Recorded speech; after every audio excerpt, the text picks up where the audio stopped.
America ইরানকে সামলাতে না পারলে চীনের মুখোমুখি হবে না।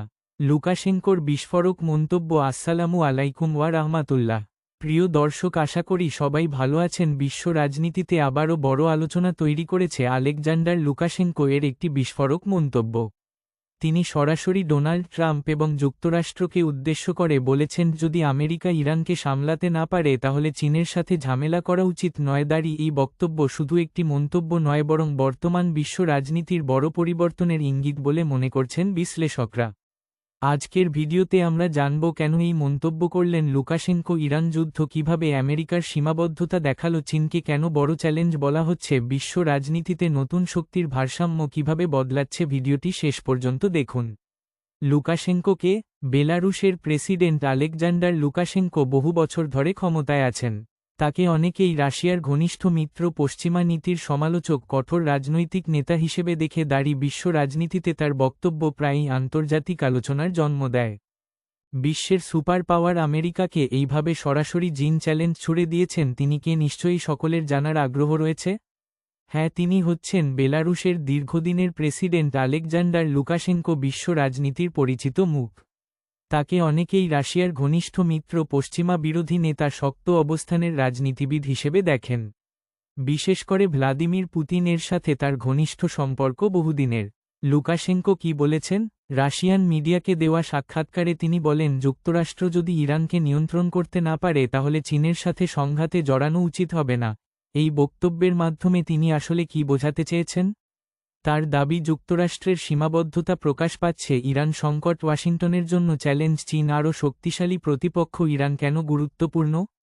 ইরান শুধু মধ্যপ্রাচ্যের একটি দেশ নয়, এটি জ্বালানি শক্তি, সামরিক কৌশলগত অবস্থান, আঞ্চলিক প্রভাব সব মিলিয়ে গুরুত্বপূর্ণ।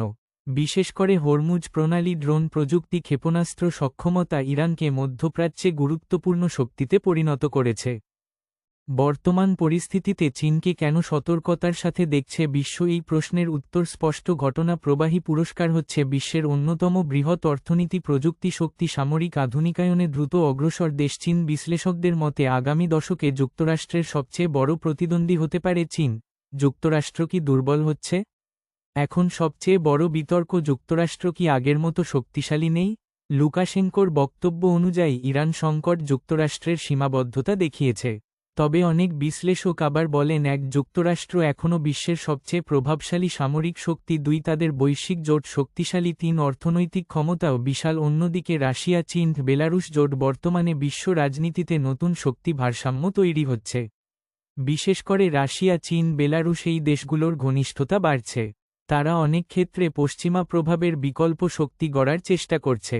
প্রেক্ষাপট চিত্রে মধ্যপ্রাচ্যের যুদ্ধ বিশ্বকে কোথায় নিয়ে যাচ্ছে? কারণ দিন যত অতিবাহিত হচ্ছে, মধ্যপ্রাচ্যের সংঘাত এখন শুধু আঞ্চলিক বিষয়ে সীমাবদ্ধ নয়। এর প্রভাব পড়ছে তেলের বাজারে, জ্বালানি নিরাপত্তায়, আন্তর্জাতিক বাণিজ্যে, সামরিক ভারসাম্যে। বিশ্ব এখন ধীরে ধীরে বহু মেরুকেন্দ্রিক বাস্তবতায় যাচ্ছে বলে মনে করছেন বিশ্লেষকরা। চীন যুক্তরাষ্ট্র সংঘাত হলে কি হতে পারে? বিশ্লেষকদের মতে, যদি কখনো সরাসরি বড় সংঘাত হয়, বিশ্ব অর্থনীতি বড় ধাক্কা খেতে পারে, প্রযুক্তি খাত ক্ষতিগ্রস্ত হতে পারে, বৈশ্বিক বাণিজ্য ভেঙে পড়তে পারে, নতুন জোট রাজনীতি তৈরি হতে পারে। তাই সবাই চাইছে বড় শক্তিগুলো যেন সরাসরি সংঘাতে না যায়। বিশ্ব রাজনীতির নতুন বাস্তবতা। একসময় বিশ্ব ছিল এক মেরুকেন্দ্রিক, কিন্তু এখন চীন উঠছে, রাশিয়া সক্রিয়, মধ্যপ্রাচ্যে নতুন জোট হচ্ছে। ফলে বিশ্ব রাজনীতি দ্রুত বদলে যাচ্ছে। লুকাশেঙ্কোর বক্তব্য শুধু একটি মন্তব্য নয়, এটি বর্তমান বিশ্ব রাজনীতির বড় পরিবর্তনের প্রতিফলন। এখন প্রশ্ন, যুক্তরাষ্ট্র কি আগের মতো প্রভাব ধরে রাখতে পারবে? চীন কি নতুন সুপার পাওয়ার হবে? মধ্যপ্রাচ্যের সংকট কোথায় গিয়ে থামবে? আগামী কয়েক বছরই হয়তো নির্ধারণ করবে বিশ্ব কোন পথে যাচ্ছে।